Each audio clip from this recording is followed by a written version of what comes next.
comenzamos a trabajar junto con un grupo de personas y el equipo estaba fundamentalmente compuesto por el doctor Ricardo Pol, el doctor Oscar Mercado y quien les habla. A partir además de la relación que nosotros tuvimos en la Asamblea Constituyente, por los tres fuimos constituyentes por diferentes fuerzas políticas, pero constituyentes, y compartiendo esta visión de que era necesario completar este proceso de descentralización a través de las autonomías, que nos permita fundamentalmente dos cosas. Uno es la elección de nuestras autoridades, es decir, porque hasta ahora, más allá de elegir el gobernador y elegir los asambleístas departamentales, hay una serie de otras autoridades en el departamento que tienen que tener también su nivel de compromiso con la región. Y cuando nosotros hablamos del nivel de compromiso con la región, no estamos hablando que eso exima que tenga un compromiso nacional, pero sí que haya un equilibrio entre esas dos miradas, entre lo nacional y lo regional. Y la segunda parte súper importante es el manejo de nuestros recursos. Y cuando decimos el manejo de nuestros recursos, no nos estamos refiriendo a, por lo menos en nuestra lógica, a la vieja lógica paternalista que esperamos de que el gobierno nacional nos dé todo. No, estamos diciendo de que el manejo de nuestros recursos, y eso significa el manejo de nuestros recursos financieros, el manejo de nuestros recursos humanos, a partir de la formulación de una serie de planes y programas que exploten nuestra vocación productiva, pero que al mismo tiempo incentiven o desincentiven ciertas actividades económicas a partir de nuestras necesidades y a partir de nuestras propias potencialidades como región. Entendiendo de que el país, la Bolivia que todo el mundo conocemos, es profundamente diversa, y es diversa tanto territorialmente como sectorialmente, como étnicamente, como culturalmente. Entonces, obviamente, no se puede pensar el desarrollo del país a partir de una lógica homogénea, sino se tiene que pensar el desarrollo del país a partir de una lógica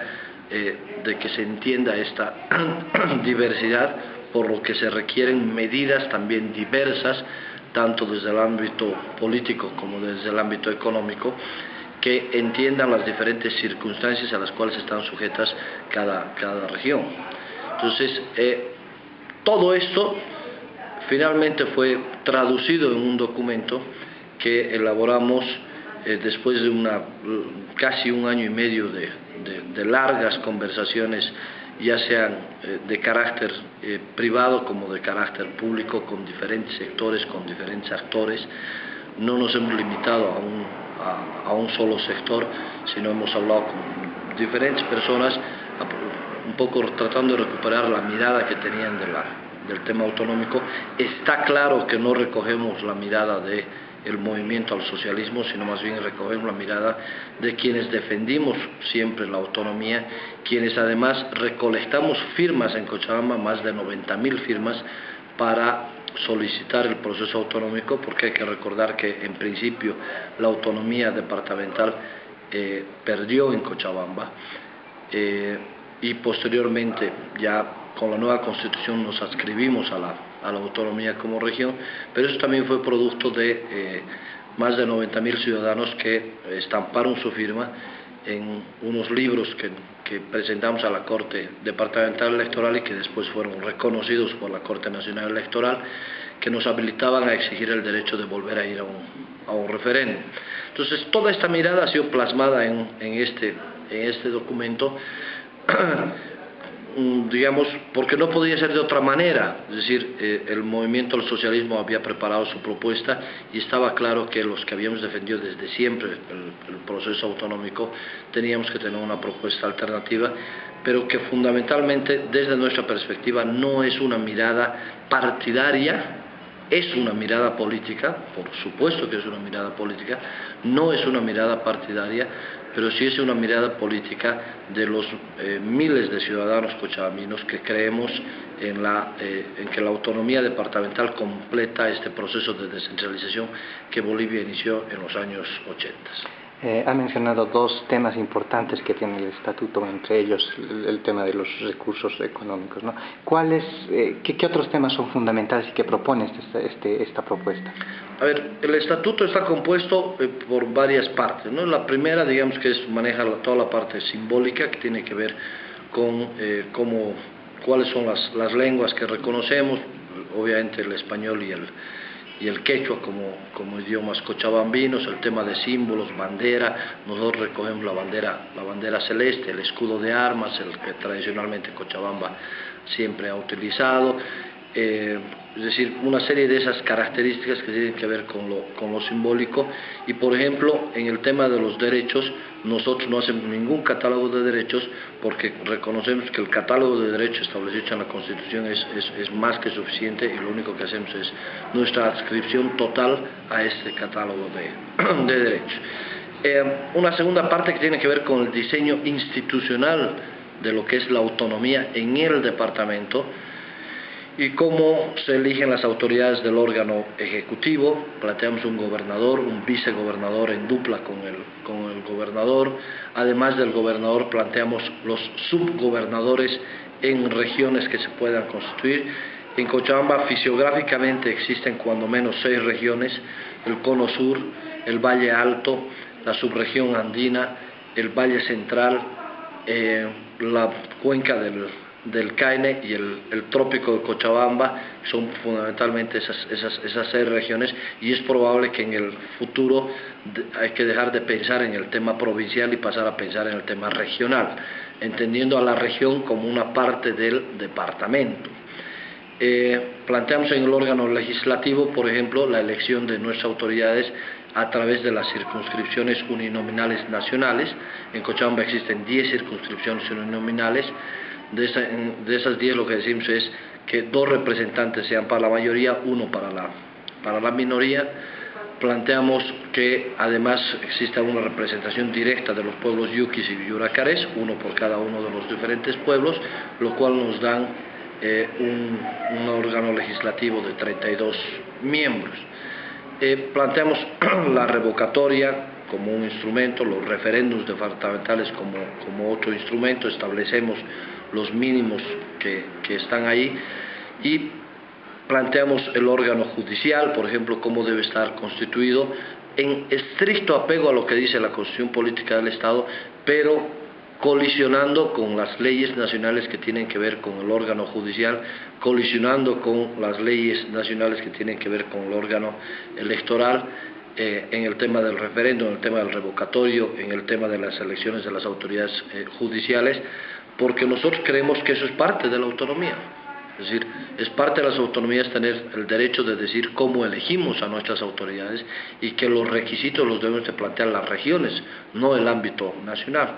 Planteamos cómo debe estar constituido el órgano electoral departamental, y también la posibilidad de elegir a nuestras autoridades desde la región. Planteamos cómo se organizan otras instituciones como el Defensor del Pueblo, como el Defensor del Consumidor, o cuál es nuestra relación con los órganos de seguridad y orden público. Y en el tema, eso digamos es en el tema institucional, ¿no? En el tema económico-financiero, nosotros estamos planteando un modelo de coparticipación tributaria inversa. ¿Qué significa esto? Hasta el día de hoy, el gobierno nacional recauda los impuestos nacionales, se queda con una parte de estos y le da a las regiones una parte muy pequeña. Pero eso lo que hace es que no exista ni corresponsabilidad fiscal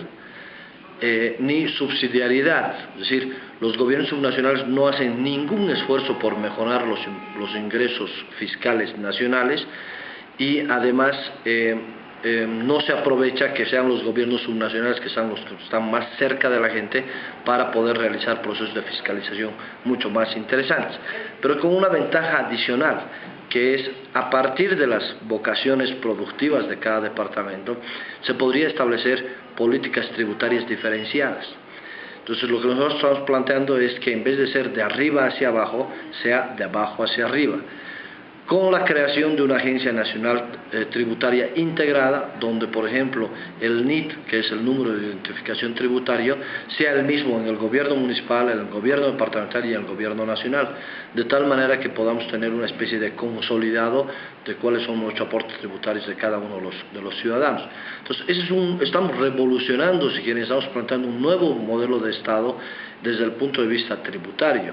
un nuevo modelo tributario estatal, que nos permita ampliar las recaudaciones y obviamente, como estamos cambiando el modelo, lo que estamos planteando es una redistribución de estos recursos. Lo que decimos es que los gobiernos municipales se deben de quedar con un 20% de los ingresos, los gobiernos departamentales con un 20% de los ingresos, las universidades con un 5% de los ingresos y el gobierno nacional con un 55% de todos los ingresos. Pero a partir de este nuevo modelo, donde existe corresponsabilidad fiscal, donde existe subsidiariedad y donde como nunca se generaría un efecto de sinergia espectacular que permitiría a todos estar integrados en una sola matriz y a todos estar pensando el desarrollo del país a partir de las potencialidades que tiene cada una de las regiones. Y finalmente el estatuto tiene la última parte donde establecemos cómo se puede modificar el estatuto y cuál es la primacía y planteamos una cosa que es súper importante que se llama el silencio administrativo. Es decir, hay una serie de cosas que tiene que hacer el gobierno nacional, pero las regiones no pueden estar esperando si es que el gobierno nacional las hace o no las hace. Es decir, le damos un plazo al gobierno nacional de que cumpla con las competencias establecidas en la Constitución, pero si en ese plazo el gobierno nacional no las cumple y el gobierno departamental requiere activar ese tipo de cosas, entonces por silencio administrativo es que se le da esta facultad fundamental al gobierno departamental para poder, ya sea dentro del marco legislativo, dentro del marco reglamentario o dentro del marco ejecutivo, poder realizar las acciones que requieran, que tienen que ver con el desarrollo del departamento. Entonces, grosso modo, digamos, estas son las cosas que plantea nuestro proyecto de estatuto. Creemos que no es un proyecto de estatuto terminado, pero creemos que es un buen comienzo y, como dice el documento, el título del documento, es una propuesta para el debate que lo que espera es más bien provocar el debate en la gente y entre los actores políticos que tienen la responsabilidad constitucional de la elaboración de este proyecto, y que nos permita, desde nuestra óptica autonomista, aportar al debate departamental a partir de esta visión que tenemos de las autonomías departamentales.